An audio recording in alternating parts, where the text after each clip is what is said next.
El expresidente de Honduras, Juan Orlando Hernández, fue hallado culpable por cargos de narcotráfico.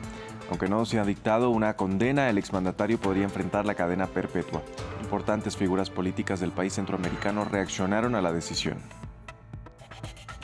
Con marchas, millones de mujeres alrededor del mundo conmemoraron el Día Internacional de la Mujer. En México, miles recorrieron las calles de la capital para denunciar la discriminación y las violencias que sufren. Tenemos informe desde Ciudad de México. Las autoridades de Nigeria confirmaron que fueron más de 300 los alumnos secuestrados por un grupo armado en una escuela en el norte del país.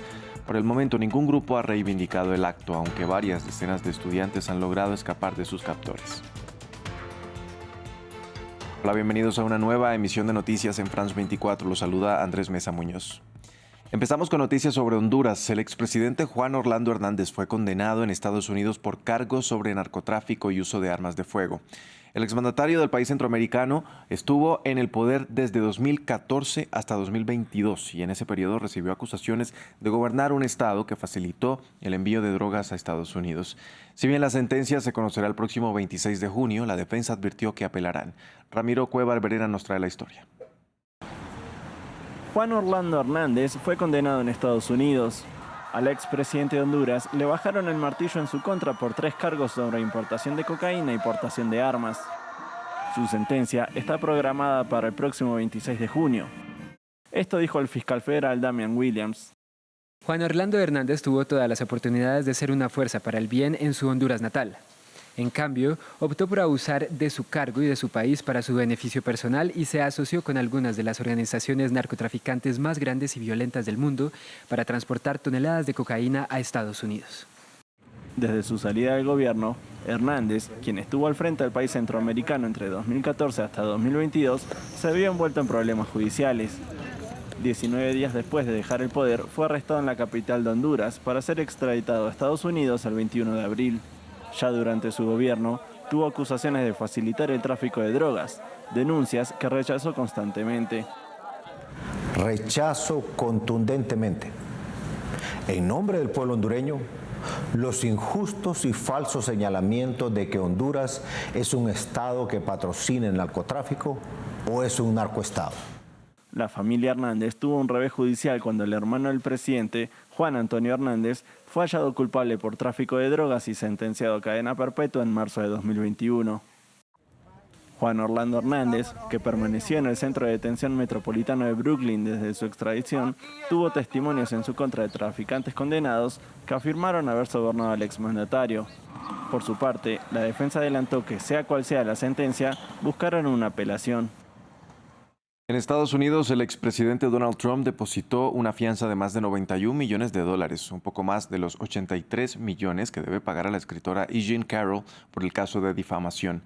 La medida se da mientras Trump apela el veredicto del jurado, pero también impide que la beneficiada pueda empezar a realizar los cobros de la sentencia. Trump sigue insistiendo en que no conoce a la escritora y que el caso en su contra tiene motivaciones políticas.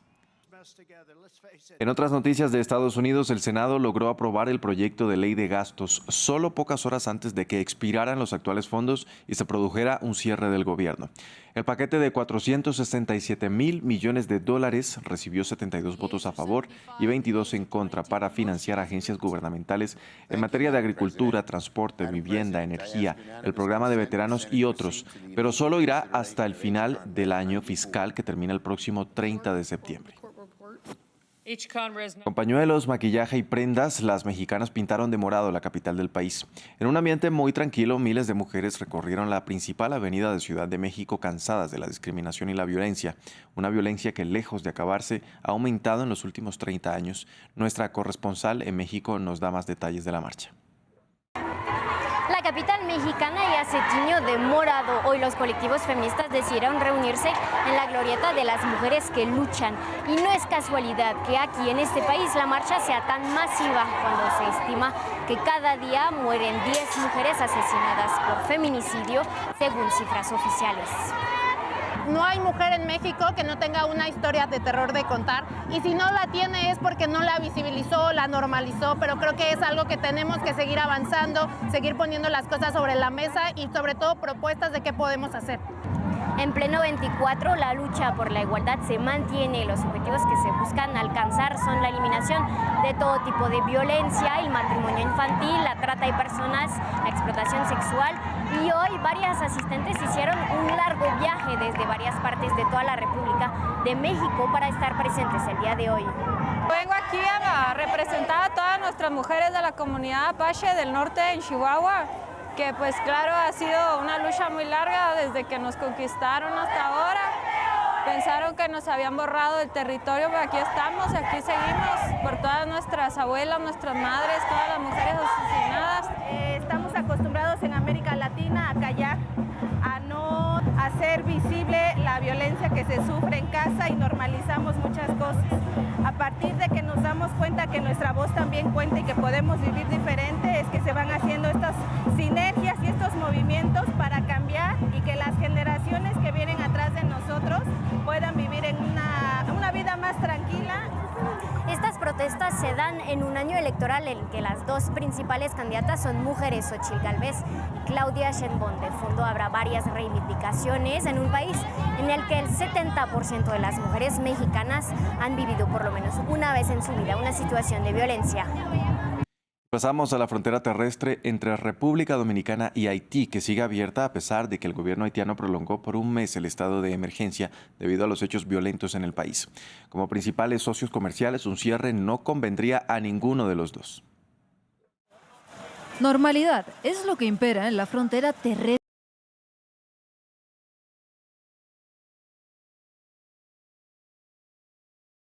Jabón, el tránsito comercial entre los dos países sigue con normalidad. Aquí no hay problema, pueblo cercano. Esos problemas los tienen para adentro, para allá, para Puerto Príncipe. Aquí en la frontera no hay problema, la frontera está totalmente segura. Y es que, a pesar de los problemas internos de Haití, el intercambio comercial entre ambos países es crucial. Haití es el segundo socio comercial más grande de República Dominicana, con exportaciones por encima de los $1.000 millones solo en 2023, por lo que el gobierno dominicano no planea cerrar el flujo comercial con su vecino, a diferencia de su postura con el tráfico aéreo proveniente de Haití, temporalmente vetado por la situación de seguridad. Sí, uno como comerciante se preocupa, tú sabes que uno vive de esto y esto a la corta o a la larga cuando hay un cierre afecta a uno, sea que la mercancía a uno se le pierda, se dañe o algún X motivo. A uno no le conviene que el gobierno cierre el mercado. Tampoco a Haití, el país más pobre del continente americano, convendría un cierre en estos momentos de inestabilidad política y social, ya que supone sustento y abasto de productos para muchos de sus ciudadanos. El presidente de Ecuador, Daniel Noboa, anunció el mantenimiento y la prolongación de un estado de excepción para limitar la movilidad en el país, ordenar toques de queda y dar ciertos poderes a la policía y al ejército con el propósito de mantener su lucha contra la criminalidad en medio del conflicto armado interno que sacude al país y del cual Noboa ha prometido acabar en los escasos 100 días que lleva en el poder. Andrés Triviño nos cuenta más. Ecuador continúa con su lucha contra el crimen. El presidente Daniel Noboa extendió el estado de excepción que ya regía en el país por al menos un mes más, prolongando la medida por un total de 90 días. La declaratoria de estado de excepción se mantiene en todo el territorio ecuatoriano para garantizar el orden público, la paz social y la convivencia pacífica, por la grave conmoción interna y por el conflicto armado interno que atraviesa el país. Una medida que restringe derechos como la libre movilidad, el derecho a la reunión, permite toques de queda en zonas catalogadas como peligrosas y admite a las autoridades a hacer registros en propiedades privadas sin órdenes judiciales. Medidas que, según la presidencia, han reducido los asesinatos a la mitad, pasando de 24 a 12 muertos violentamente por día. Todo como respuesta a la oleada de violencia que vivió el país andino a principios de año debido a motines carcelarios y la fuga del narcotraficante alias Fito. En las calles reaccionan a las noticias. Sentimos que está un poco mejor la situación, pero no está solucionada, entonces considero que sí está muy bien que se haya extendido. Porque hemos ganado bastante en la cuestión de la seguridad. Estamos un poco ya más tranquilos, no necesitamos estar escondiéndonos y asustados con el miedo de los delincuentes. Durante los últimos años, Ecuador pasó de ser uno de los países más seguros del hemisferio a uno de los más peligrosos debido al aumento del narcotráfico. a lo que Daniel Noboa prometió hacer un cambio total tras su llegada a la presidencia hace casi 4 meses. Vamos a Chile. El presidente Gabriel Boric recibió al presidente del gobierno español, Pedro Sánchez, en su viaje oficial al país latinoamericano para reforzar las relaciones bilaterales y firmar acuerdos conjuntos.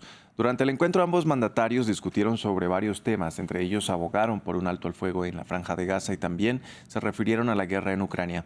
Los detalles desde Santiago con nuestra corresponsal Patricia Luna. En un ambiente de marcada camaradería se desarrolló el encuentro entre el presidente español Pedro Sánchez de visita al Palacio de la Moneda y recibido por su par el presidente chileno Gabriel Boric, donde se comenzó la locución señalando que Boric era un excelente cocinero, como pudo comprobar el propio Sánchez en la hospitalidad recibida la noche anterior en la casa del mandatario. A partir de ahí se enumeraron una serie de puntos comunes, como la lucha por los derechos humanos. Se condenó categóricamente tanto la invasión de Rusia en Ucrania como la situación en la Franja de Gaza, donde miles de civiles gazatíes han muerto, la mayoría de ellos mujeres y niños, una situación inaceptable que está causando el ejército y el gobierno israelí, señalaron ambos mandatarios. También se habló del avance de la ultraderecha tanto en Europa como en América Latina, para lo que la receta sería la lucha contra la desigualdad, según señaló el presidente Sánchez, como están haciendo ambos gobiernos. De ahí a conmemorar y también ensalzar la lucha histórica de las mujeres en esta jornada del 8 de marzo, en la que se señaló los avances que se han producido en ambas sociedades, pero también los desafíos pendientes, como señaló el propio presidente Gabriel Boric, que afirma que Chile tiene que avanzar hacia una ley de aborto mucho más integral que la que existe en la actualidad, el aborto terapéutico, que resulta bastante restrictivo. Esto antes de partir de forma conjunta a un acto para conmemorar este 8M en un barrio humilde, La Pintana de Santiago. Pasamos a Portugal, donde hubo cierre de campañas de cara a las elecciones parlamentarias que se celebrarán este domingo. Las encuestas pronostican que ninguno de los principales contendientes logrará obtener los votos suficientes para lograr una mayoría en el hemiciclo.